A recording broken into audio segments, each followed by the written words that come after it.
c'est accueillir le numérique. Cette semaine avec Darren Pulsifer, principales histoires de cette semaine. Dans les actualités de la cybersécurité. L'armée des États-Unis prévoit d'améliorer sa connectivité et ses capacités de cybersécurité en introduisant un nouveau réseau unifié appelé UNO. Cette initiative vise à fournir à l'armée une communication rapide et sécurisée qui peut aider à surmonter les défis sur le champ de bataille numérique. Le réseau coopératif est censé simplifier les opérations et renforcer la résilience face aux cybermenaces, renforçant ainsi l'infrastructure technologique de l'armée. Alors que l'Internet des objets, IoT, et l'intelligence artificielle, IA, continuent de progresser, le risque pour les infrastructures critiques dues aux menaces cybernétiques a considérablement augmenté.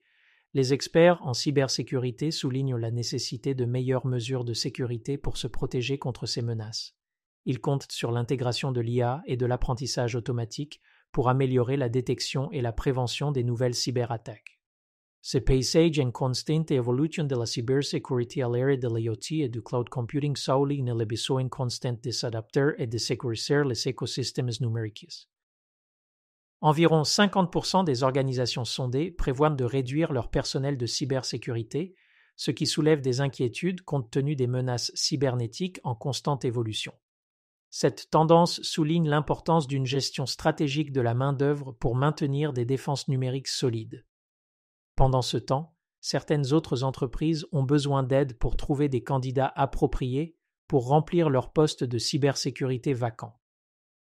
Dans les actualités de l'intelligence artificielle, Google a lancé une nouvelle plateforme d'IA appelée Gemini qui vise à simplifier la formation et le déploiement de modèles d'apprentissage automatique. Cela permettra aux développeurs de créer des applications d'IA plus évolutives et efficaces. Gemini propose des outils et des ressources conviviaux pour promouvoir l'innovation et les progrès dans la technologie de l'IA.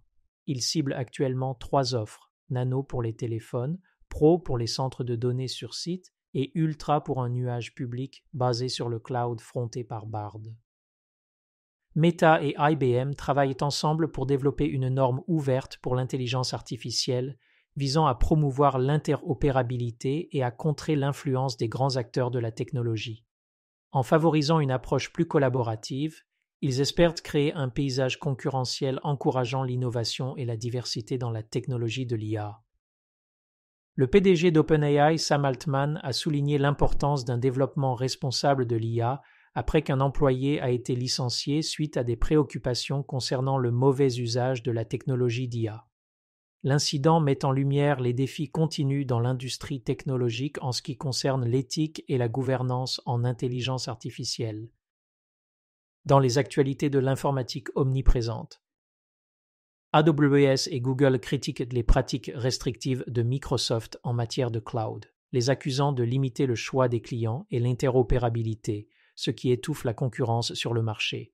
Cela met en évidence les tensions persistantes entre les fournisseurs de cloud et les préoccupations concernant les pratiques commerciales équitables et la dynamique du marché.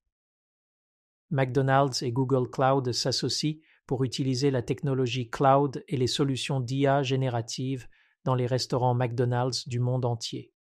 L'objectif est d'améliorer l'expérience client, d'optimiser les opérations et de stimuler l'innovation dans l'industrie de la restauration rapide. En intégrant les technologies avancées de Google Cloud, McDonald's vise à rester à la pointe de la transformation numérique, offrant des services améliorés et une efficacité opérationnelle accrue à travers son réseau mondial de restaurants. Il a été signalé que l'acquisition de VMware par Broadcom a provoqué des changements qui ont conduit 20% de ses utilisateurs à chercher d'autres solutions de virtualisation. Cette tendance opportuniste a créé une chance pour d'autres acteurs du marché de s'établir comme alternative viable. Malgré la dominance de VMware sur le marché de la virtualisation, la concurrence de sociétés comme Nunatix et Vergeo pousse les clients à se détourner de la plateforme établie. Dans les actualités du podcast Embracing Digital Transformation, dans cet épisode de sa série sur l'adoption de la confiance zéro, Darren interviewe le PDG de SafelyShare, Shamim Naqvi, pour discuter de la sécurité de la confiance zéro et de la collaboration de données à l'aide de l'informatique confidentielle. De plus, Darren aimerait remercier ses auditeurs pour leur soutien. Grâce à vous, le podcast compte plus de 3000 abonnés et 4000 auditeurs hebdomadaires. C'est tout pour accueillir le numérique.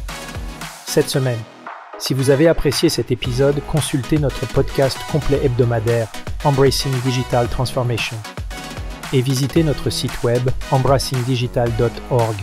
Jusqu'à la semaine prochaine, sortez et embrassez la révolution numérique.